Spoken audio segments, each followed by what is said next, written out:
Master of the universe കണ്ടു. He-Man നിങ്ങൾ ഭൂരിഭാഗം 90s കിഡ്സിനും ഫെമിലിയർ ആയിട്ടുള്ള ഒരാളാണ്, കാർട്ടൂൺ കഥാപാത്രമാണ് ഇനി ഹീമാൻ. എന്നെ സംബന്ധിച്ചിടത്തോളം ഞാൻ കുട്ടിക്കാലത്ത് കണ്ട് ഇഷ്ടപ്പെട്ട് ആരാധിച്ച ഒരു കോമിക് ക്യാരക്ടേഴ്സിൽ ഒന്നാണ് ഹീമാൻ. മലയാളമാണ് ചെറുപ്പത്തിൽ കണ്ടുള്ളത്, പക്ഷെ ആ ഒരു ക്യാരക്ടറിനോട് ചെറുപ്പം തൊട്ടൊരു രസം ഉണ്ടായിരുന്നു. ആകാശത്തേക്ക് വാള് ഉയർത്തിക്കൊണ്ട് ഈ പവറിന്റെ മെത്തിക്ക് വരുന്നൊക്കെ പറഞ്ഞിട്ടുള്ള ആ പരിപാടിയും, പിന്നെ ഒപ്പം കാട്ടുപുലി പോലത്തെ ഒരു ജീവി, അതൊക്കെ ഭയങ്കര ചെറുപ്പത്തിൽ ഭയങ്കര ഫാസിനേറ്റഡ് ആയിട്ടുള്ള സംഭവമായിരുന്നു. അത് ഇഷ്ടപ്പെടുന്നവർക്ക്, അത് കണ്ട് വളർന്ന ആളാണ് നിങ്ങളെങ്കിൽ, അത് നിങ്ങൾ എൻജോയ് ചെയ്തിട്ടുണ്ടെങ്കിൽ ഇത് നിങ്ങൾക്ക് ഒരു നൊസ്റ്റാളജിക് റൈഡ് ബാക്ക് ടു ഇതാണ്. അതായത് അങ്ങനത്തെ ഒരു പടമാണിത്. Nostalgic fun ride with colourful visuals, actions and അങ്ങനെ.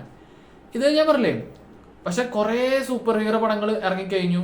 മാർവൽ ആയാലും ശരി, DC ആയാലും ശരി, സോണി ആയാലും ശരി, ഇഷ്ടംപോലെ സൂപ്പർ ഹീറോ പടങ്ങൾ, വലിയ ഹൈ സ്റ്റേക്സ് കാര്യങ്ങളൊക്കെയുള്ള പടങ്ങൾ വന്നു കഴിഞ്ഞു.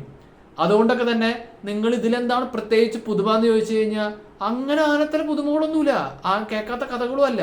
പക്ഷെ ഇവരുടെ ക്യാരക്ടറിന്റെ ഒരു കോമിക് പ്രസന്റേഷൻ അല്ലെങ്കിൽ ഫൺ മൂഡ്, അതൊക്കെയാണ് ഇതിലൊരു രസം. പിന്നെ ആദ്യമേ പറഞ്ഞ പോലെ തന്നെ ഇതൊരു നൊസ്റ്റാളജിക്കാണ് നിങ്ങൾക്ക് ഇത് ഫീൽ ചെയ്യേണ്ടത്. നൊസ്റ്റാളജിക്ക് ഫീൽ ചെയ്യുന്നവർക്ക് ഇത് വളരെയധികം ഇഷ്ടപ്പെടും. എന്നെ സംബന്ധിച്ചിടത്തോളം എനിക്ക് അത്യാവശ്യം ഇഷ്ടപ്പെടാൻ കാരണം അതൊക്കെ തന്നെയാണ്. പിന്നെ ഇതിൽ ഡയറക്റ്റ് ചെയ്തേക്കണത് ട്രാവിസ് നൈറ്റ് ആണ്. ഇതിലത്തെ മെയിൻ ഹീറോ ആയിട്ട് വന്നേക്കണത് നിക്കോളസ് ആണ്, ഹീമാൻ ഓർ ആദം എന്ന രീതിയിൽ. നായിക കമീലിയ. പിന്നെ ഐഡ്രിസ് എൽബ ഒക്കെ ഒരു മെയിൻ റോള് വരുന്നുണ്ട്, ഡങ്കൻ എന്ന് പറഞ്ഞിട്ട്. ഈ DC-യുടെ ഒരു ജോക്കറായിട്ട് വന്ന ആളായിരുന്നു ജെറേഡ് ലെറ്റോ. ആളാണ് ഇതിൽ സ്കെൽട്ടൻ എന്ന് പറഞ്ഞിട്ട് ഒരു സ്കെൽട്ടൻ പോലത്തെ ഒരു രീതിയിലുള്ള ഒരു ഫൺ അങ്ങനത്തെ ഒരു വില്ലനാണ്. അപ്പൊ ഈ ക്യാരക്ടേഴ്സ് ആണെങ്കിൽ ഇതൊരു ചെറിയ കുറെ ക്യാരക്ടേഴ്സ് ആണെങ്കിൽ അവരുടെ ഒരു ഡൈനാമിക്സും കെമിസ്ട്രിയും ഒക്കെ കണ്ടിരിക്കാൻ മാത്രമുണ്ട്.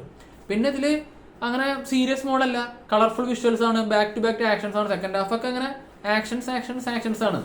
വിഷ്വലി ഗുഡ് ആണ്. 3D-ലല്ല കണ്ടത്, 3D ഇവിടെ ഇറങ്ങിയിട്ടില്ലെന്ന് തോന്നുന്നു. ഇന്ത്യയിൽ പേരിൽ ഒരു വ്യത്യാസമുണ്ട്. He Man and master of the universe ആണ്. Internationally master of the universe എന്ന് മാത്രമാണ് നിങ്ങൾക്ക് കാണാൻ പറ്റുള്ളൂ.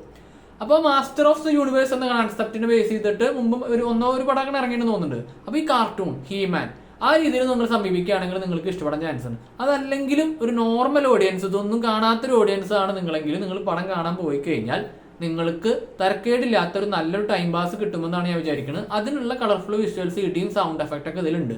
പേഴ്സണലി എനിക്ക് അത്യാവശ്യം വർക്കൗട്ടായി, എനിക്ക് ഇഷ്ടപ്പെട്ടു.